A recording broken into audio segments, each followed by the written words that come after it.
Hi, இந்த வீடியோல டிபென்ச்சர்ஸ்னா என்ன, டிபென்ச்சர்ஸ்ல இன்வெஸ்ட் பண்றதுல இருக்கக்கூடிய ரிஸ்க் என்ன, அதோட அட்வான்டேஜஸ் என்னென்ன அப்படிங்கறத பத்தி தான் இந்த வீடியோல பார்க்க போறோம். டிபென்ச்சர் அப்படிங்கிறது ஸ்டாக் மார்க்கெட்ல ட்ரேட் ஆகக்கூடிய ஒரு பிக்ஸ்டு இன்கம் தரக்கூடிய டெட் இன்ஸ்ட்ருமெண்ட்.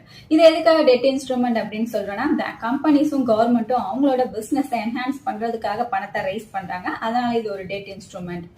இதையும் பிக்ஸ்ட் இன்கம் செக்யூரிட்டின்னு சொல்றோம்னா, டிபென்ச்சர்ஸோட மெச்சூரிட்டி பீரியட் முடிகிற வரைக்கும் டிபென்ச்சர்ஸோட இஷ்யூயர்ஸ் அதோட இன்வெஸ்டர்ஸ்க்கு ஒரு ரெகுலர் இன்டர்வல்ஸ்ல ஒரு பர்டிகுலர் ரேட் ஆஃப் இன்ட்ரெஸ்ட கொடுத்துட்டே இருப்பாங்க.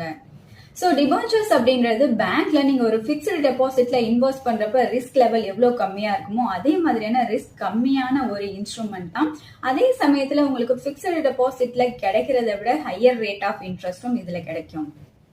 டிபென்ச்சர்ஸ்னா என்ன அப்படிங்கறத பத்தி தெரிஞ்சுக்கிட்டோம். இப்ப டிபென்ச்சர்ஸோட டைப்ஸ் பத்தி தான் பார்க்க போறோம். செக்யூர்ட் அண்ட் அன்செக்யூர்ட் டிபென்ச்சர்ஸ்னு ரெண்டு டைப் ஆஃப் டிபென்ச்சர்ஸ் இருக்கு.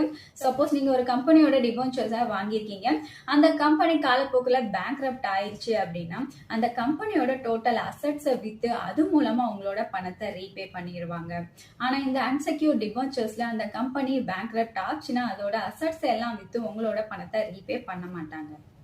அடுத்து கன்வெர்ட்டபிள் அண்ட் நான் கன்வெர்ட்டபிள் டிபென்ச்சர்ஸ் பத்தி தான் பார்க்க போறோம். இந்த கன்வெர்ட்டபிள் டிபென்ச்சர்ஸை ஒரு பர்டிகுலர் எக்ஸ்பைரி டேட்டுக்கு அப்புறம் நீங்க ஈக்விட்டி ஷேர்ஸா மாத்தணும்னா கூட மாத்திக்கலாம். ஆனா இந்த நான் கன்வெர்ட்டபிள் டிபென்ச்சர்ஸை நீங்க ஈக்விட்டி ஷேர்ஸா மாத்த முடியாது. இது வரைக்கும் டிபென்ச்சர்னா என்ன, டிபென்ச்சர்ஸோட டைப்ஸ், அதுல யூஸ் பண்ணக்கூடிய முக்கியமான டேர்ம்ஸ் எல்லாத்தையுமே பார்த்தோம்.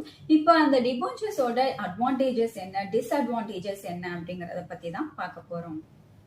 இதோட அட்வான்டேஜஸ் என்னென்ன அப்படின்னா, நீங்க பிக்ஸ்டு டெபாசிட்ல இன்வெஸ்ட் பண்றதை விட டிபென்ச்சர்ஸ்ல இன்வெஸ்ட் பண்றப்ப உங்களுக்கு ஹையர் ரேட் ஆஃப் இன்ட்ரெஸ்ட் கிடைக்குது. சோ நீங்க லோ ரிஸ்க்ல உங்களுக்கு ஒரு ரெகுலர் இன்கம் வந்துட்டே இருக்கணும் அப்படின்னு நினைச்சா நீங்க இந்த டிபென்ச்சர்ஸ்ல இன்வெஸ்ட் பண்ணலாம். இந்த டிபென்ச்சர்ஸ் ஒரு பர்டிகுலர் பீரியட்க்கு அப்புறம் நீங்க ஈக்விட்டி ஷேர்ஸா மாத்தணும் அப்படின்னா கூட மாத்திக்கலாம். அப்படி ஈக்விட்டி ஷேர்ஸா மாத்தல, நான் அப்படியே டிபென்ச்சர்ஸை விற்கணும் அப்படின்னா கூட நீங்க செகண்டரி மார்க்கெட்ல உங்களோட டிபென்ச்சர்ஸை வித்துக்கலாம். இதோட டிஸ்அட்வான்டேஜஸ் என்னென்ன அப்படின்னா, நீங்க ஒரு அன்செக்யூர்ட் டிபென்ச்சர்ல இன்வெஸ்ட் பண்றப்ப அந்த கம்பெனி பேங்க்ரப்ட் ஆயிருச்சுன்னா அந்த கம்பெனியோட அசெட்ஸ் எல்லாம் வித்து உங்களோட அமௌண்ட் அவங்க ரீபே பண்ண மாட்டாங்க. சோ நீங்க இன்வெஸ்ட் பண்ண பணம் உங்க கைக்கு வராது. சோ அப்ப செக்யூர்ட் டிபென்ச்சர்ஸ்ல இன்வெஸ்ட் பண்ண உங்களோட பணம் உங்க கைக்கு வந்துருமா அப்படின்னா உங்க கைக்கு உங்களோட பணம் வந்துடும். ஆனா அவங்க அந்த கம்பெனியோட அசெட்ஸ் எல்லாம் வித்து உங்களோட பணத்தை எப்ப ரீபே பண்ணுவாங்க, எத்தனை வருஷம் ஆகும் அப்படின்றத உறுதியா சொல்ல முடியாது.